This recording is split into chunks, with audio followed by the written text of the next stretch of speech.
మత్తయి సువార్త 13వ అధ్యాయము 54వ వచనం నుండి 58వ వచనం వరకు. యేసు తన పట్టణము చేరెను. అచట ప్రార్థనా మందిరములో ఉపదేశించుచుండగా ప్రజలు ఆశ్చర్యపడి, ఇతనికి ఈ జ్ఞానము, ఈ అద్భుత శక్తి ఎచ్చటి నుండి లభించెను అని అనుకొనిరి. ఇతడు వడ్రంగి కుమారుడు కాడా? ఇతని తల్లి మరియమ్మ కాదా?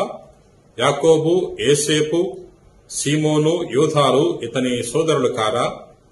ఇతని సోదరీమణులు అందరూ మన మధ్య లేరా? అట్లయినా ఇవి అన్ని ఇతడు ఎట్లు పొందెను అని ఆయనను తృణీకరించిరి. అప్పుడు యేసు వారితో, ప్రవక్త స్వదేశమందు స్వగృహమందు తప్ప మరెక్కడైనను సన్మానింపబడును అని పలికెను. ఆ ప్రజల అవిశ్వాసం వలన ఆయన అచట ఎక్కువ అద్భుతములను చేయలేదు. నేటి సువార్తలో యేసు ప్రభు నజరేతుకు వెళ్లటము గురించి ధ్యానం చేసుకుంటున్నాం. ఒక విశ్రాంతి దినం రోజున ప్రభు అలవాటు చొప్పున ప్రార్థనా మందిరంలో ప్రవేశించి అక్కడున్న ప్రజలకు ప్రసంగించి ఉన్నాడు. ప్రభు యొక్క బోధను ఆలకించిన వారందరూ కూడా ఆశ్చర్యపడ్డారు.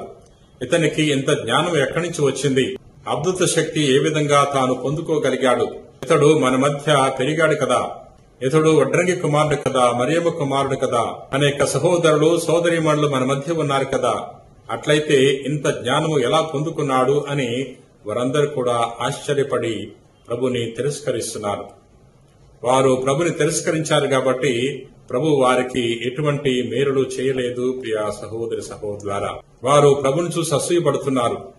ప్రభు జ్ఞానం పొందుకోవటానికి, దేవుని యొక్క అనుగ్రహాలు పొందుకోవటానికి వారి యొక్క అనుమతి అవసరం లేదు అనే విషయాన్ని వారు గ్రహించలేకపోతున్నారు. మనం కూడా కొన్నిసార్లు మన గ్రామంలో పుట్టి పెరిగి పెద్ద పెద్ద ఉద్యోగాలు చేసిన వారిని చూసి అసూయపడుతూ ఉంటాం. కానీ అది అవివేకము అనే విషయాన్ని మనం గమనించాలి. దేవుని యొక్క వరప్రసాదాలు పొందుకోవటానికి ఎవరైనా అర్హులే. ఎవరైతే కష్టపడి పనిచేస్తారో, కష్టపడి చదువుకుంటారో, దేవుని యొక్క అనుగ్రహం కోసం తప్పిస్తారో వారందరికీ దేవుని యొక్క వరప్రసాదాలు అనుగ్రహింపబడతాయి అనే విషయాన్ని మనం గమనించాలి. ప్రియ సహోదరి సహోదరులారా, ఈ నజరేతులో ఉన్న ప్రజలు ప్రభుని తిరస్కరించారు కాబట్టి ప్రభు యొక్క వరాలు పొందుకోలేకపోయారు. మనము ప్రభుని ఆహ్వానించుకోవాలి, మన గృహంలోకి ఆహ్వానించుకోవాలి, మన యొక్క జీవితంలోకి ఆహ్వానించుకున్నప్పుడు ప్రభు మనకు అనేక మేలులు దయచేస్తాడు. ప్రియా మిత్రులారా, ప్రభు నజరేతుకి వెళ్లి అలవాటు చెప్పున ప్రార్థనా మందిరంలో ప్రవేశించాడు. ఎవరైతే విశ్రాంతి దినం యొక్క నియమాన్ని పాటిస్తారో అటువంటి వారు దేవుని యొక్క వరప్రసాదాలు పొందుకుంటారు. ప్రియా మిత్రులారా, యావే దేవుడే ఇశ్రాయేలు ప్రజలకు స్వయంగా తెలియజేస్తున్నాడు. విశ్రాంతి దినం యొక్క నియమాన్ని పాటించండి, విశ్రాంతి దినం రోజున ఎటువంటి పని చేయకుండా పవిత్రపరచండి అని తెలియజేసి ఉన్నాడు. మనము దేవునితో గడిపినప్పుడు తప్పకుండా దేవుడు తన కృపావరములను మనకు దయచేస్తాడు. ప్రియా మిత్రులారా, ప్రార్థన చేసుకుందాం.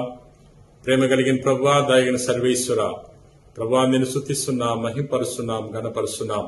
ప్రభువా, నేటి సువార్తలో విశ్రాంతి దినం రోజున నీ కుమారుడు యేసుక్రీస్తు ప్రభు ప్రార్థనా మందిరంలో ప్రవేశించి అక్కడున్న వారికి ఉపదేశించి ఉన్నాడు. మేము కూడా ప్రతి విశ్రాంతి దినం రోజున నీ సన్నిధిలోకి వెళ్లి నిన్ను ఆరాధించే వాక్యాన్ని, మహింపరిచే వాక్యాన్ని దయచేయండి. ప్రభువా, ఈ రోజున ఎవరెవరైతే ఈ ప్రార్థనలో పాలు పంచుకుంటున్నారో అటువంటి వారందరికీ నీకు సమర్పిస్తున్నాం. మా అందరి హృదయాల్లో ఎన్నెన్నో విన్నపాలున్నాయి. నీ చిత్తమైతే మా దీన విన్నపాలను దయతో మన్నించండి. ఎవరైతే అనారోగ్యముతో, అశాంతితో బాధపడుతున్నారో అటువంటి వారందరినీ కూడా తాకి స్వస్థపరచమని మా నాథుడైన క్రీస్తు ద్వారా ఈ మనవి చేయుచున్నాం తండ్రి. ఆమెన్.